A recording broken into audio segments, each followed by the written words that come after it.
Welcome back.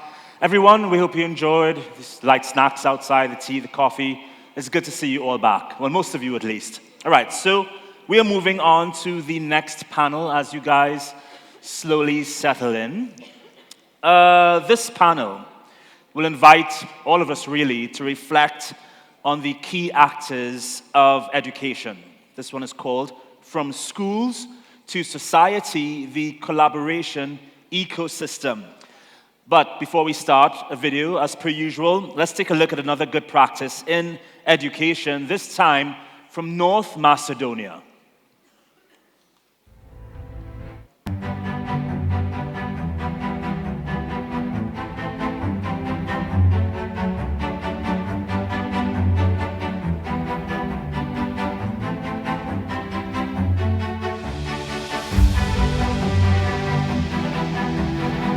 I'm teacher Bodan. My name is Beyza Ademi. My name is Isa Kalender. I'm Sumaya Bayrami.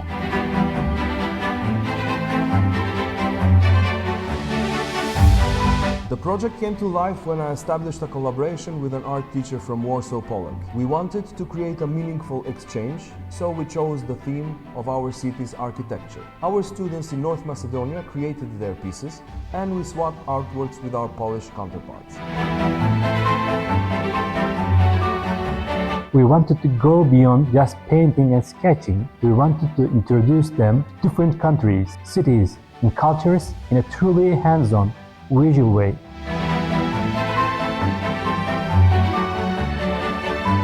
It offered an area where I could freely express my abilities. My aim was to mainly create artworks that our visitors would genuinely enjoy while exploring our exhibition.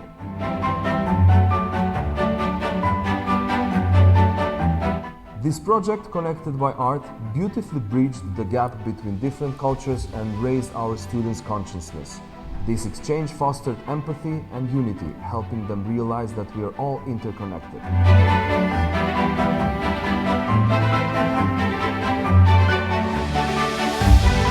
I think the most exciting part was waiting for opening on the day of exhibition. We had a few creative differences. Imagine debating whether to hang a painting slightly to the left or slightly to the right, but in the end, we found solutions that highlighted each piece perfectly. The most challenging, but at the same time, the most exciting part of this project was learning a new painting style that was a little outside of my comfort zone.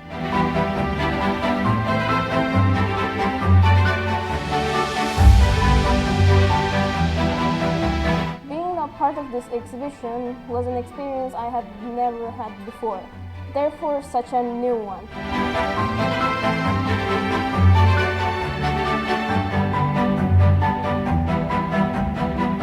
This wasn't just an art project, it was a genuine bridge built between cultures, and we are so proud of every student who helped construct it. The project has taught me to try new things, new styles. By that I mean mostly new ways of painting, which I have never thought of trying before. Overall, the biggest thing this project taught me is that art doesn't have limits, and it doesn't belong to a specific origin. And here at Marchi, every expression is proudly valued. The end result was a vibrating, inspiring exhibition that truly showed how art can bring different cultures together. We are different, but we understand each other.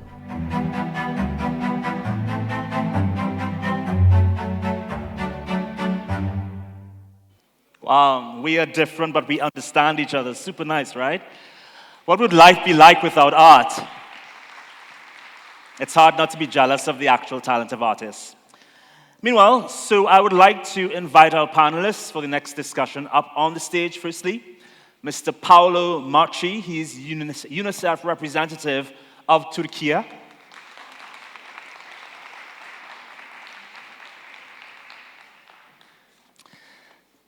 Please have a seat, sir. Secondly, Marie Garnier, she is Mali Dialagoun Island School coordinator and teacher.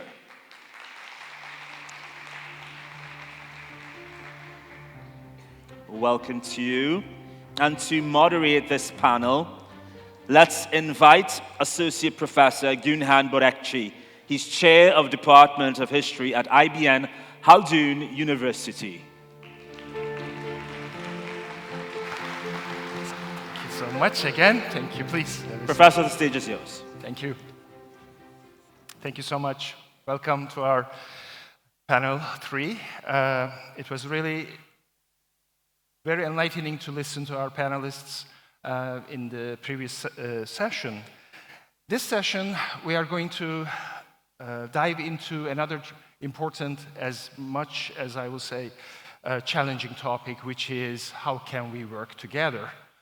As individuals, students, educators, we are well aware that we are both a member of our own societies, but as well as we are world citizens. And there's an ecosystem in which we all breathe in. The central question for us is how can we collaborate at both cognitive, emotional, or behavioral levels? Now, this is a question that we will be looking into. And I have two very distinguished guests, and I would like to, first of all, note that we will be, unfortunately, not listening to Professor Dr. Heri Gloria Ramon, the rector of the National University of San Marcos from Peru. She, unfortunately, couldn't make it here. So that will give us a little bit more time to elaborate on our thoughts. So, families, communities, institutions, diverse social actors. How can we all work together? This is a very difficult question, I know, to ask, but without further ado, I want to give the floor to our dear distinguished guest, Maria Garnier, from Dialagoun Island School. Please, Marie. Merci beaucoup pour l'invitation. Je tiens à remercier vraiment chaleureusement toute l'organisation de Marie Foundation. Et aussi, je tiens à saluer les écoles Marif de Bamako, au Mali, qui font des travaux formidables. Ils sont toujours en recherche pour des innovations pédagogiques et leurs travaux sont vraiment à saluer et très inspirants. Aujourd'hui, moi, je vais vous parler d'un cas très concret, un exemple d'école qui s'est construit en fait avec les communautés, avec la société. Je suis à Bamako, au Mali, et j'aime beaucoup le fleuve Niger. Et en me baladant sur les rives, j'ai observé qu'il y avait beaucoup de campements de pêcheurs dont les enfants en fait n'étaient pas scolarisés. Donc quand je demandais aux parents mais pourquoi les enfants n'allaient pas à l'école, ils disaient qu'eux n'avaient pas confiance aux routes, qu'ils sont tout le temps sur le fleuve et ils n'ont pas la culture de l'école. Donc on a commencé avec une idée de dire bon, pourquoi on ne ferait pas un petit centre d'apprentissage? Parce que les enfants en fait étaient beaucoup dans la rue et commençaient un peu d'avoir des comportements des fois un peu malsains avec les personnes. Donc on a commencé avec un petit centre.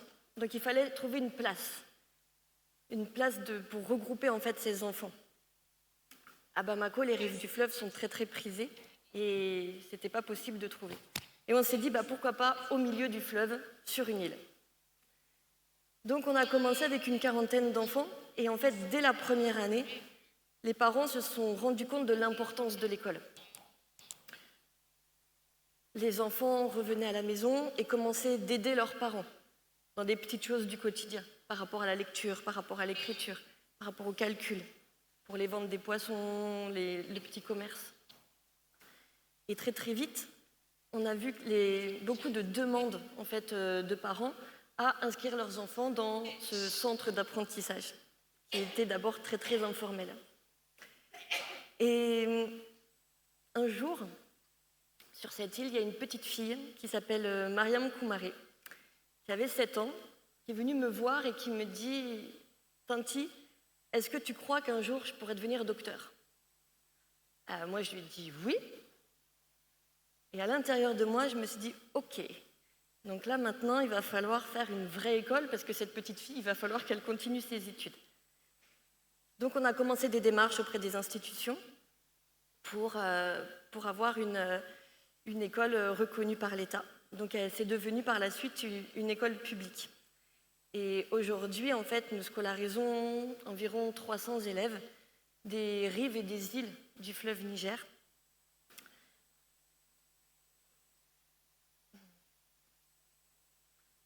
Donc là, c'est des petites photos d'illustration un petit peu de ce qu'on fait. Et donc l'idée de construire cette école, c'est aussi de faire une école qui ait du sens pour les enfants, qui ait du sens pour les communautés. Au Mali, on a des effectifs de classe qui sont très grands. On a environ 50, 60 enfants par classe. Et les conditions avec pas beaucoup de moyens. Donc l'idée, c'était de créer aussi, de voir par rapport à l'environnement, comment faire une école la plus qualitative possible. Donc dans un premier temps, en fait, on a vraiment développé 3 axes d'action. Le premier axe, c'est de travailler sur la pédagogie active. Donc on a des gros effectifs de classe. Donc on a divisé en fait les salles de classe par petits groupes où on organise des ateliers tournants pluridisciplinaires, où l'enfant en fait bouge. On a besoin en fait, nous-mêmes, en tant qu'adultes, lorsque on apprend en manipulant, en bougeant, en faisant, on apprend mieux, alors imaginez un enfant.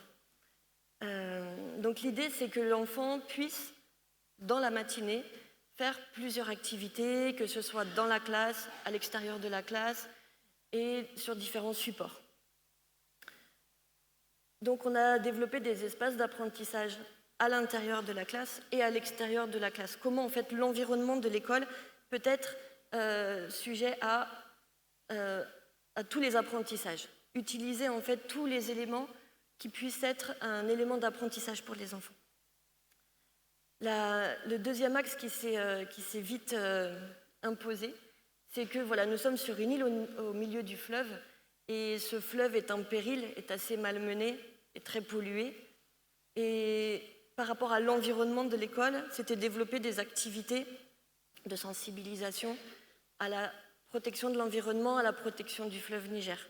Donc on a organisé beaucoup d'ateliers, d'activités pour en fait rendre sensible la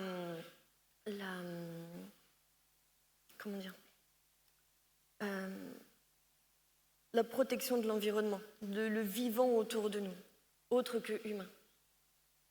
Donc nous avons fait des campagnes où nous avons ramassé les sachets plastiques dans le fleuve et nous les avons accrochés à notre pirogue et les enfants ont fait des discours sur les rives pour sensibiliser à montrer ce qu'il y a sous le fleuve. Un dernier axe aussi qui est très important dans notre école, c'est la transmission des savoirs locaux. C'est-à-dire que c'est une population assez vulnérable. Ils vivent un peu dans des bidonvilles, les conditions de vie sont vraiment compliquées et on a vu qu'il y a beaucoup de manque de confiance en soi et c'était l'idée de valoriser en fait les savoirs locaux. Donc, dans l'école, au niveau des apprentissages, le programme officiel est enseigné à travers des savoir-faire. Les enfants apprennent la vannerie, la poterie, la danse, les contes traditionnels, les plantes médicinales. Et en fait, on a plusieurs acteurs de la communauté qui viennent dans l'école enseigner ces savoirs aux enfants. Donc l'année dernière, par exemple, nous avons 25 parents tout au long de l'année qui venaient enseigner des savoirs, que ce soit la réparation de pirogues, de filets, comprendre le fonctionnement d'un moteur, transformer de la nourriture, et aussi tout ce qui est la médecine des poissons, par exemple, également. Donc c'est valoriser en fait des savoirs existants et en même temps les appliquer au programme officiel. Donc là, vous pouvez voir différentes photos de nos activités. Et vraiment, l'idée de cette école, c'est de mettre la communauté au centre, en fait, de toutes les décisions. Nous avons un comité de gestion scolaire qui est fait par les parents, et au fur et à mesure du temps, les parents, en fait, s'impliquent dans l'école.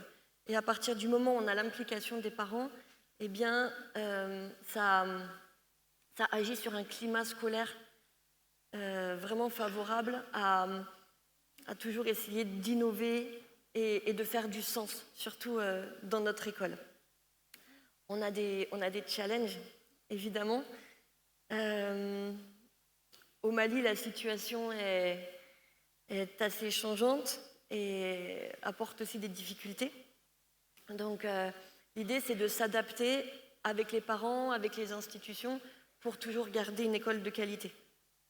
L'année dernière, par exemple, nous avons eu des graves inondations qui ont été sans précédent. L'île a été complètement recouverte par le fleuve, ce qui n'était jamais arrivé. On est dans un changement aussi du climat et notre école a été détruite à 80%. Donc, ça a été après avoir passé la période un petit peu de démotivation, on s'est dit bon, qu'est-ce qu'on fait?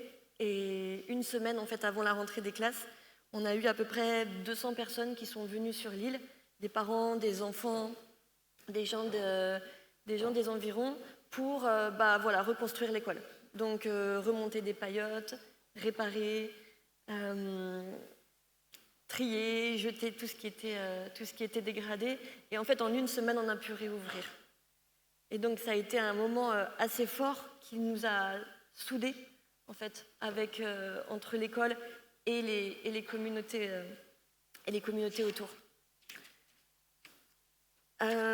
Suite à tous ces événements en fait, qui nous ont rassemblés, eh bien, l'école en fait, s'est un peu déplacée aussi dans les campements. Et en fait, les enseignants ont commencé de faire l'alphabétisation des parents. Et on a actuellement plus de 200 personnes chaque semaine qui suivent des cours d'alphabétisation.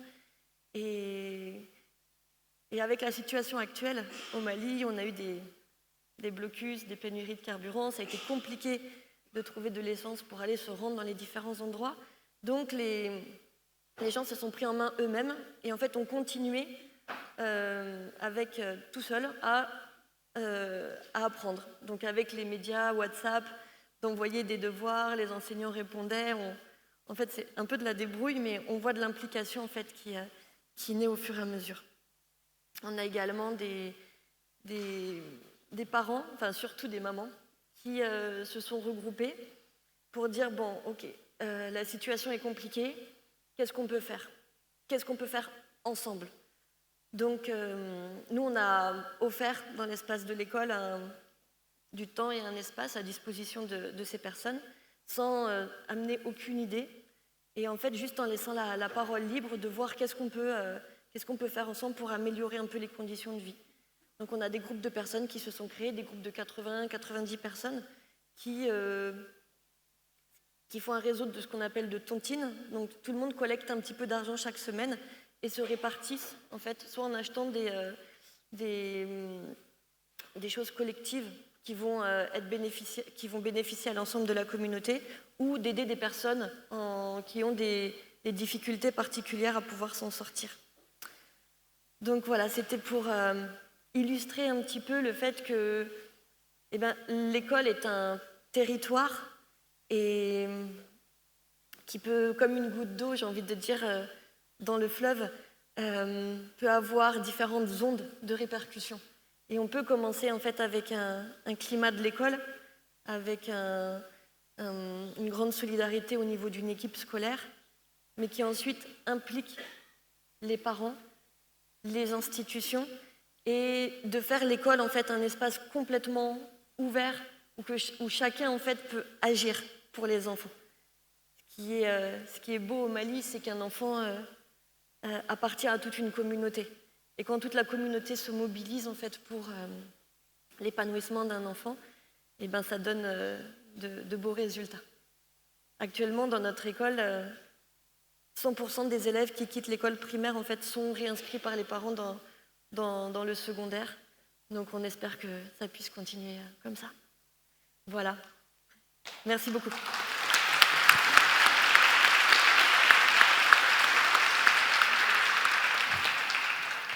Marie, thank you so much for sharing these insights, experiences.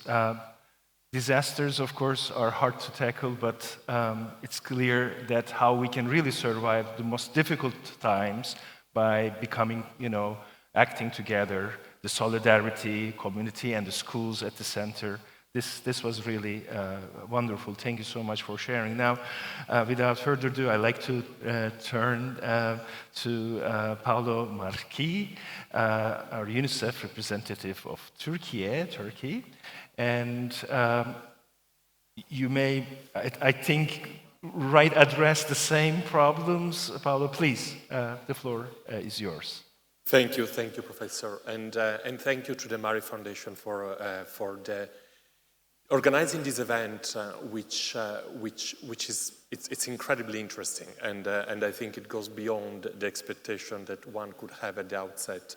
The different type of authorities and individuals and civil society people that have talked in the past couple of days really highlight something that Marie just said, and she said it in a beautiful manner, so I'm not going to change the word she used. Education is like a drop in the water, which has an effect, a catalyst effect, but also a ripple effect on an entire society. And from my understanding, from what I get to know, what is the soul of the Mari Foundation, but also how the Ministry of Education in Turkey acts is really from that point of view. Education is a center of the society, and what happens in the school and education environment has effects, and we need to leverage and make positive effect through education system throughout the whole society. We just saw the video from North Macedonia, which is a beautiful example of how you can bring through education different, you can facilitate intercultural dialogue and make sure that there is cohesion and people can appreciate differences and make the most and see each other, how differences actually can bring together rather than divide. So just taking on what Marie, taking it from where Marie left it, and moving more on how the role of the education sector in a humanitarian setting. And I would like maybe in this part of the intervention, I will talk more about the prevention and how the different actors need to come together and have to come together to prevent and to prepare, and then maybe on the effect and how the healing part, which is the theme of the whole summit, would be the second part of my intervention, and more looking at the healing after a humanitarian catastrophe and emergency setting, a disaster, but healing in a broader sense. So in time of disaster, it's very important that we look at schools as a part of an ecosystem. So, and there are different ecosystems, but one ecosystem is really schools as part of a family and communities and the overall society. So in order to make sure that we can make the most out of preparedness in schools, we need to act together. And something that as UNICEF we always try to do with government authorities in the country where we work is integrated emergency preparedness plans. So these preparedness plans clearly needs to define roles and responsibilities of each of the different constituencies. And then they can establish communication channels, which can be very simple as a WhatsApp group or whatever other social media. I don't want to advertise one specific, but whatever social media that one wants to utilize so that there is quick communication, because communication especially, and knowing how to communicate, especially in a time of crisis, is essential. So quick communication channels should be established for rapid information sharing, and then joint drills need to be set up. And of course, when we look at schools, we also don't want to scare children with joint drills. And I believe that Turkey has set example of how to do drills and preparedness plans in schools, which is child-friendly, appropriate. Because also we want to make sure that there are drills and that there is preparedness, but we also don't want to create a panic. But to me, what is very important is prepare for a humanitarian crisis. Unfortunately, we are in a world in which, because of natural disaster, of conflict, natural disaster or earthquakes, the example here in Turkey just in 2023, can be devastating. And every moment and every penny is spent in preparing can save lives, thousands of lives. Unfortunately, something that many they don't understand is, and many donors and many governments they don't invest in, is in preparedness. Because sometimes we don't see the effect of an investment right away, but the effect of investment is is number of saved lives or injuries saved throughout the preparedness. And I'm very happy that we have also Dr. Yilmaz, the Deputy Minister of Education today, because Turkey, I think, set a clear example on how to really invest in preparedness for any kind of risk and emergencies. Something which is very important is, I was talking about acting at the community level, and I took it also over from Marie, was really talking about something very specific, a school, a very local examples. But all needs to be linked with government authorities, because at the end, in this case, the Minister of National Education set up the rules, set up the standards. Because I think also at the community level, we need to make sure that whatever is done is under the umbrella, the supervision and the oversight of the authorities.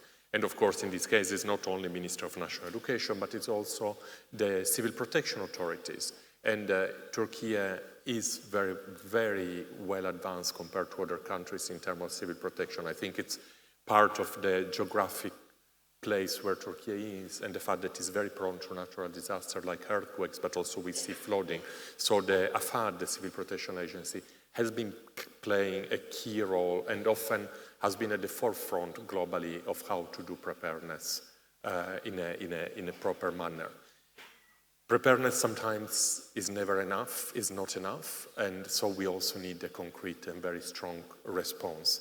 And again, because I'm in Turkey, coming to the example which is fresher in my mind because I happen to unfortunately be already here, when the 2023 earthquakes struck, nobody would have ever expected a magnitude, geographic and number of people affected and of disaster and destruction as big. And that's where Turkey quickly had responded with its own means, but then connected with international organizations and other actors to support them in the efforts they were leading to the response. But there was also, since the beginning, a very quick learning on how to prepare for a potential future disaster. And under the leadership of the Minister of Education and with the Board of Education, as UNICEF, we have contributed in our little. Again, it's a drop of what the national government is doing. But together with the Minister of National Education, training, search and rescue team to be able to look at the response and the rescue efforts through a child lens. And especially something which was very important, there was a learning from the earthquake, was to make sure that there are safeguarding and protection measures in all actions since the beginning. Because sometimes when we go with the rescue mind, we might not have the capacity and the ability and the time to observe the surrounding environment. But I think now through those training that we have been doing under the leadership of the Ministry of National Education, I think that the more rescue teams, searchers are more aware. So despite doing the immediate life-saving work that they are supposed to, they are also aware of the environment and the protection risk for children. And this is just an example, and we will keep working together with the FAD and other actors. In this overall ecosystem, and we've seen it in the earthquake response, also civil society and local NGOs play a key role. And again, I restate because I think it's very important that goodwill and good intention are praised, but they need to be acted upon under the leadership of the competent authority. Just because otherwise the risk at times is there are overlapping efforts which might create complication and create inefficiency in a moment in which any complication or inefficiency can really affect the life of human beings and children. So I think what is very important when we work also with civil society organizations in preparedness effort and communities and group of young people and volunteers is that we establish a shared vision and goals. In the case of education, according to me, and also what the Minister of National Education in Turkey also has been trying to do and is doing in the earthquake in 23, but throughout the whole experiences in preparedness and response, is aligning stakeholders around what are the main objectives. So the main objectives need to be child safety, education continuity, and well-being. Formal agreement, so in the form of memorandum of understanding of agreement, so that there is a better understanding of who does what and the accountability and responsibilities. So again, to avoid that in the moment of the crisis, there are vacuum and there are areas where maybe nobody intervening, or areas in which there are too many people intervening and overstepping on each other. A regular dialogue, and this is something that in this country is facilitated by AFAD, the Civil Protection Authority, and I think in other countries there might be other structures, and resource sharing. Resource is not only money, but it's capacity, knowledge, and then also funding, again, because to avoid duplication and overlapping experiences. As UNICEF globally in humanitarian responses, we play the role of the coordination body on education, unless we always do it in partnership with the Ministry of Education or the local authorities to make sure that all actors come together. And again, going back to the earthquake in 2023, because it's the most recent massive humanitarian situation that affected this country specifically, was very interesting to see how it works since the beginning, again, under the leadership of the Minister of National Education with the Provincial Director of the National Education at the local level. But we really benefit in this coordination mechanism for the information coming from civil society organization based at the local level. Because at times they have information that they could quicker than anybody else, because they are embedded in communities, identify certain gaps. So the whole coordination could immediately come together to see how best and who was best positioned to make sure that those gaps were fulfilled and children could be better served. Thank you. Thank you, Paolo.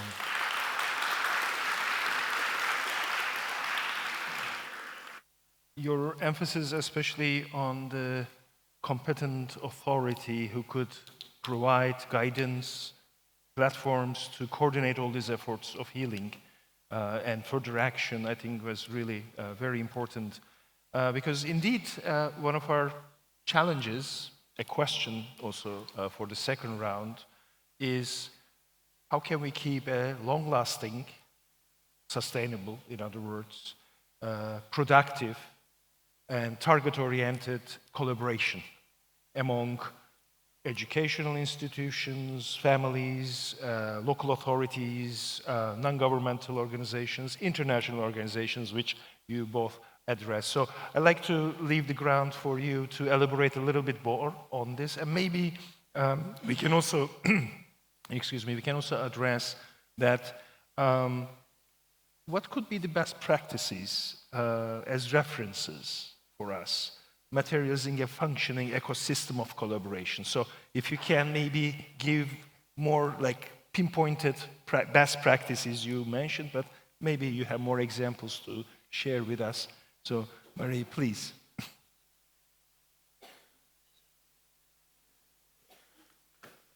Merci beaucoup pour les questions.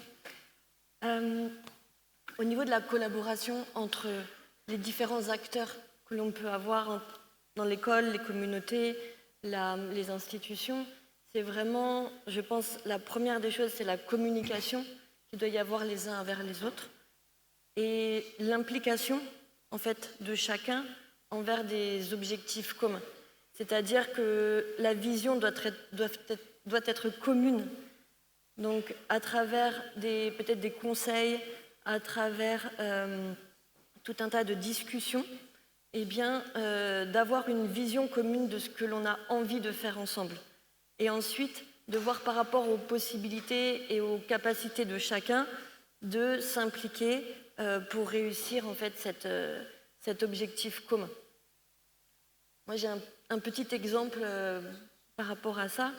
Je reviens sur le cas du fleuve Niger, donc un fleuve en péril et un fleuve méconnu où les personnes ne connaissaient pas son importance. Et l'idée, en fait, est venue de créer un jeu pédagogique pour comprendre l'importance du fleuve, de sa source à son delta. On avait observé que les pêcheurs connaissaient très très bien le fleuve dans le tronçon où ils habitaient, mais n'avaient pas du tout idée de ce que représentait en fait cet immense fleuve d'Afrique qui prend sa source en Guinée et son delta au Nigeria qui traverse 4 pays. Donc avec les institutions, avec les ministères, c'était de créer en fait un jeu pédagogique à destination des enfants du fleuve pour qu'ils comprennent ce que c'est les différents éléments d'un fleuve, ses caractéristiques, l'importance d'un fleuve pour la vie de chacun et aussi les dangers en fait, que représentent les activités humaines sur ce fleuve. Donc en partageant les expériences, les capacités de chacun, eh bien, on a réussi en fait, à créer ce jeu pour sensibiliser les enfants, et d'ailleurs les adultes sont très friands aussi, et voilà, et apprennent des choses. Donc apprendre en jouant aussi, c'est quelque chose qui marche assez bien. Voilà, ça c'était un exemple de pratique que je pouvais donner. Voilà. Thank you, and Yeah, indeed, thank you so much. Thank you, and that's what, coming back to what I was saying earlier, I love to hear the different examples, because those are practical tips and practical examples which tested maybe somewhere in the work and they adapted in a cultural appropriate way in another part of the world. And I'm a big believer, and I think we have the proof that games is always a great way to get people to come around a same concept, and maybe sometimes discussions which are not easy discussion to have, but through a game, I think people tend to be less defensive and more playful. And sometimes when we are more playful, we are more eager also to challenge our concepts and what we know and what we believe and what we trust. I think, sorry, going back to your question to make sure that there is a sustainability. I agree with what Marie say, communication is key. And also, I think, to me, I divide it in systems, and I think I'm a big believer systems play an important role, because people come and go, systems tend to stay. They can be adapted and they can be changed. So systematize whatever cooperation works in the context, be at the national level, be at the subnational level, at the regional level, be at the community level, be at the small island in Mali level, because the community has somehow an informal system that they leverage to make sure that there is sustainability. So they link it from the individual, but making it systematic. But at the same time, system alone, they cannot be imposed on people if people don't believe in the system. So making sure that this communication is done in a way which leads people to understand the reason and the benefit. I always say, I cannot convince other people on what I don't believe on. And as a leader, I think it's very difficult to. So I think that if people and the people who use the system don't believe that the system is set up for the best purpose, they won't be the best advocate. And I think having the best advocate, having those examples, having examples like how the game can work to make sure that the children and families are more aware of the beauty and the value and the richness of having this river and how to care for it, which is also a great prevention for any natural disaster aspect, because you were talking about how there is a tendency of like throw things in the river, and that in time of a crisis or of a flooding clearly can create and exacerbate any potential natural disaster. So those are all essential elements. I try to go from the global from the high level to upstream to the mainstream, because it's so important to really thinking that what we do at the policy and the upstream level has consequences and can have a real impact at the individual and the life of people.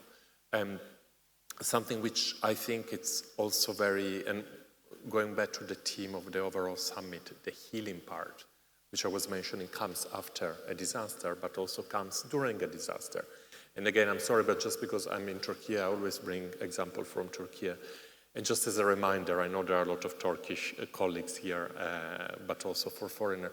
Turkey has been one of probably the most generous and welcoming country in the past 20 years, because it has welcomed an unprecedented number of friends and families and people from Syria during the Syrian crisis. And this happened with an incredible number of people, over 4 million, in a very short time. And I always emphasize that it's true, there were a few, and probably the Turkish people in the room are more aware of what I am. There were a few accidents in which maybe there were frictions. But the fact that we didn't have massive issues is because the Turkish government, since the first moment, looked at social cohesion, at bringing people together among human values rather than the differences. And the Ministry of National Education, since the first moment, I didn't happen to be here, but I know my colleagues, played a key role in making sure that in education, in schools, children from the hosting communities and children coming from outside were coming together, and they were brought together in activities which would foster their differences, but also allow them to see what they had in common. And this, again, going back to what the beautiful thing that Marchi said, the education is the drop in the water, which a ripple effect. What happened in school has affected families. So I've heard stories of families in which maybe in the family there was a tendency to see maybe someone coming from outside as a foreigner, and maybe there was a criticism, but was the child in school who went back to the family, and because in school he or she has learned how to live with people coming from a different background, and they played a key role to make sure that they're families. So, and sometimes we look at children as a recipient, but sometimes they are the primary actor, and they are the main actor in enhancing social cohesion. And I think that's something we need to focus. And I think overall, we really, in order to make sure that schools and the education system play a healing role, first we need to make sure that we don't look at it as an isolated actor, but again, as part of an overall ecosystem. And then we need to look at integrating peace and development and diversity education in schools through different programs, promote collaborative learning. And I think in these past few days, I've heard example of how you bring students together around a project, bring people together. Also people, and I'm not talking about difference. Sometimes a child doesn't like another child for whatever reason.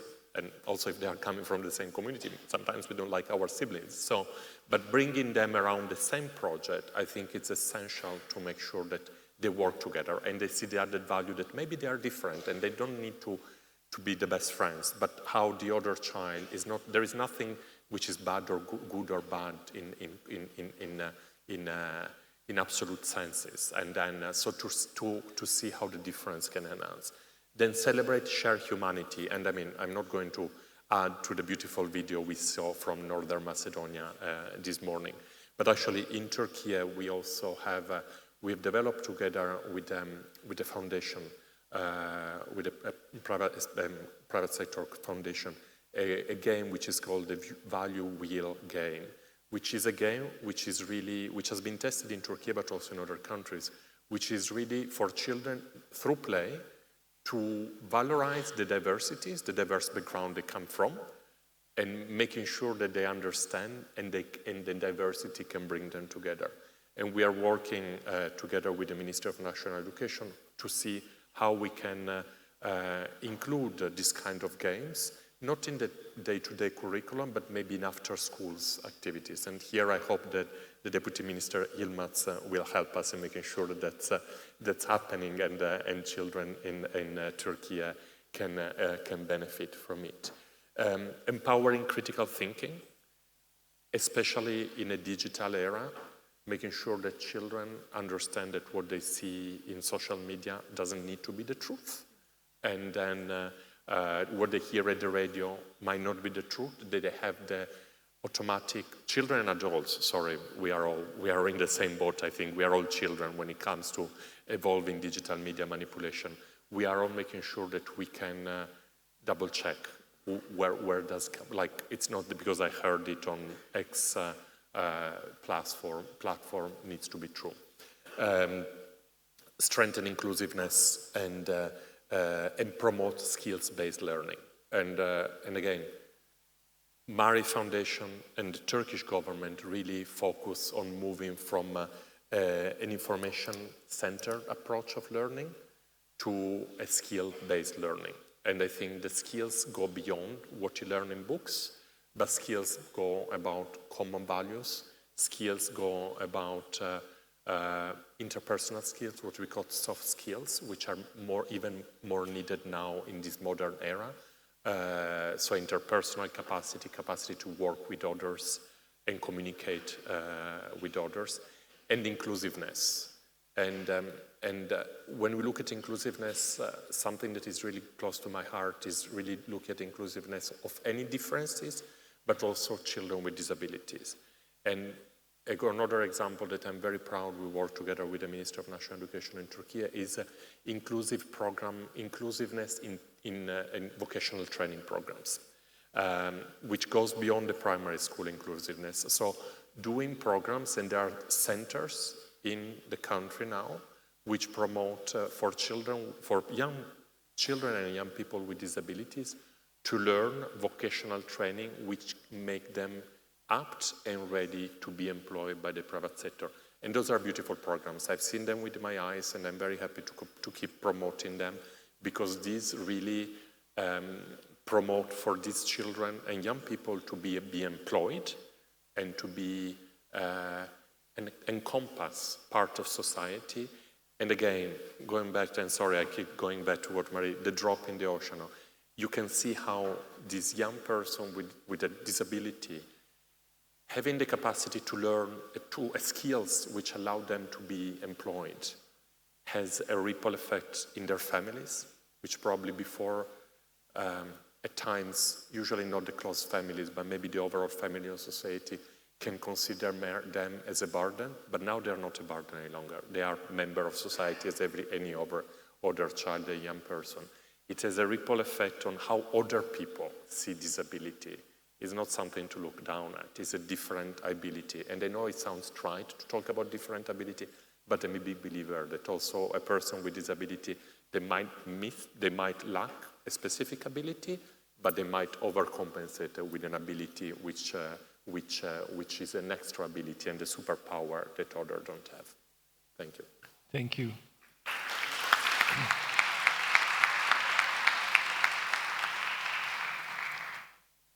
Your remarks, both of your remarks, reminded me my own experiences with my students. For instance, the earthquakes of 2022. I was abroad. I was in Vienna, briefly in Italy.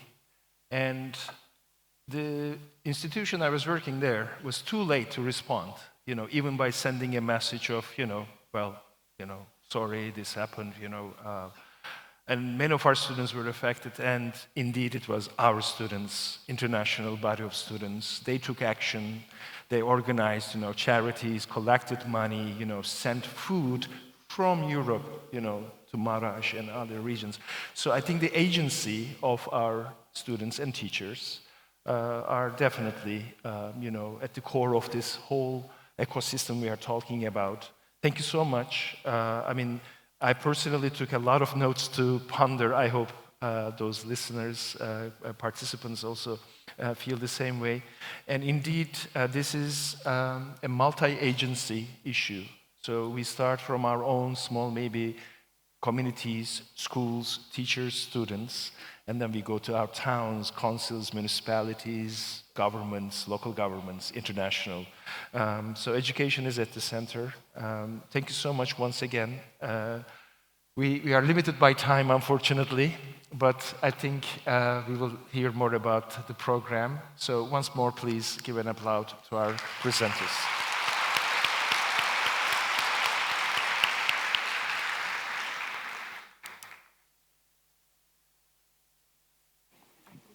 Yes. All right. Thank you so much, Marie, Paolo, Professor Günhan. What a great conversation about keeping vulnerable kids in school in the face of wars and conflict, personal adversity, the climate crisis even. Really great examples you guys give. So one more round of applause for them. Thank you so much for that insightful conversation. Of course, we have to give you a token of our appreciation for this great conversation.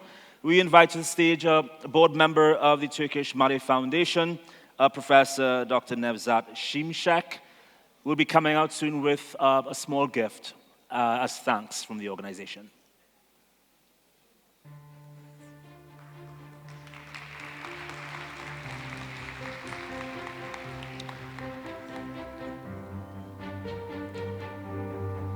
Doctor.